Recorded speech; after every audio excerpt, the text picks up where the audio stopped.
26শে ভোটের আগে বঙ্গে নরেন্দ্র মোদী। 18 জুলাই দুর্গাপুরে মোদীর সভা আর রোড শো। দুর্গাপুরে প্রধানমন্ত্রী সভার প্রস্তুতি একেবারে তুঙ্গে। আর এই মুহূর্তেই আমাদের সঙ্গে আমাদের তিন প্রতিনিধি রয়েছেন অনুপম, রয়েছেন রমেন, রয়েছেন ভাস্কর। শুরুতেই অনুপমের সঙ্গে কথা বলবো। অনুপম, এই যে 26শে ভোটের আগে বঙ্গ সফরে আসছেন নরেন্দ্র মোদী, নিঃসন্দেহে একটা বাড়তি অক্সিজেন যোগাবে বিজেপি কর্মী সমর্থকদের মধ্যে।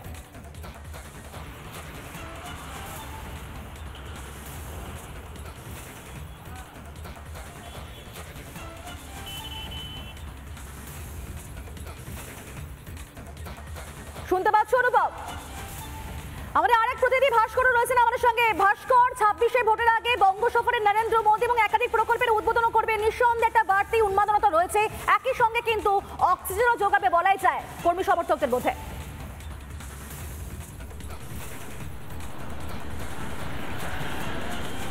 একদমই পেউ। এবং দেখো, 18ই জুলাই নরেন্দ্র মোদী বার্তা দেবেন, তার আগে গোটা দুর্গাপুর সেজে উঠছে।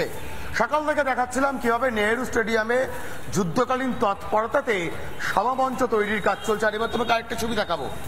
সভামঞ্চ থেকে মাত্র ঢিলছোড়া দূরত্বে এই ধরনের যে গেট, সেই গেট তৈরি করা হচ্ছে প্রধানমন্ত্রী নরেন্দ্র মোদীকে স্বাগত জানানোর জন্য। সরকারি অনুষ্ঠান, তার পরবর্তী ক্ষেত্রে জনসভা।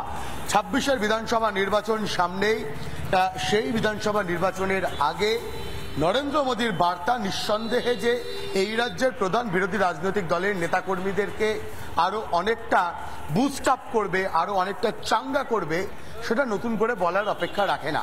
কিন্তু তার থেকেও বেশি গুরুত্বপূর্ণ আরো একাধিক দিক রয়েছে।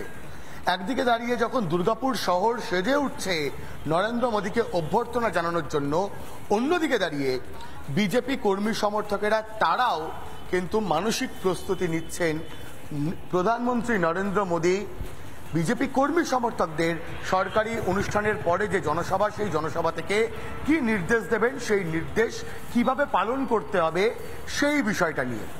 নিঃসন্দেহে 26শে বিধানসভা নির্বাচনের আগে একেবারে ঠিক তাই ভাস্কর। এবং অবশ্যই ঠিক এই জায়গা থেকে আমি অনুপমের কাছে যাব। অনুপম, যেমনটা আমি শুরুতেই বলছিলাম, বাড়তি অক্সিজেন অবশ্যই যোগাবে, কর্মীদের মধ্যে উন্মাদনা বাড়বে, একই সঙ্গে কিন্তু একাধিক প্রকল্পের উদ্বোধন করবেন প্রধানমন্ত্রী এবং সেক্ষেত্রে কর্মসংস্থানও বাড়বে।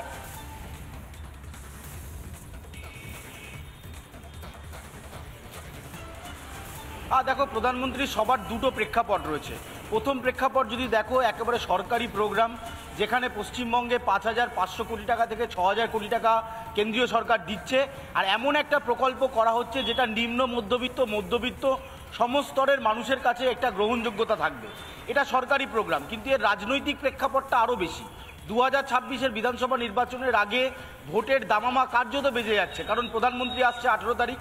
সেক্ষেত্রে দাঁড়িয়ে তিনি একাধিক কর্মসূচির মধ্যে সবথেকে গুরুত্বপূর্ণ সেটা হচ্ছে জনসভা। তিনি যে জনসভাটা করবেন সেইটা ইম্পর্টেন্ট, কারণ তার বার্তা কী থাকবে। এই দক্ষিণবঙ্গের জেলা দুর্গাপুর, আসানসোল, পূর্ব বর্ধমান, পশ্চিম বর্ধমানের এই যে জেলাগুলোর মধ্যে বিভিন্ন অ্যাসেম্বলি কনস্টিটিউয়েন্সি যেখানে বিজেপির ফলাফল অত্যন্ত খারাপ রয়েছে, সেখানে নানা ধরনের কন্টেন্ট দেখার জন্য লাইক করুন, শেয়ার করুন আমাদের ফেসবুক পেজ, সাবস্ক্রাইব করুন আমাদের ইউটিউব চ্যানেল। পাশাপাশি অন্যান্য ব্রেকিং নিউজের জন্য অবশ্যই চোখ রাখুন রিপাবলিক বাংলায়।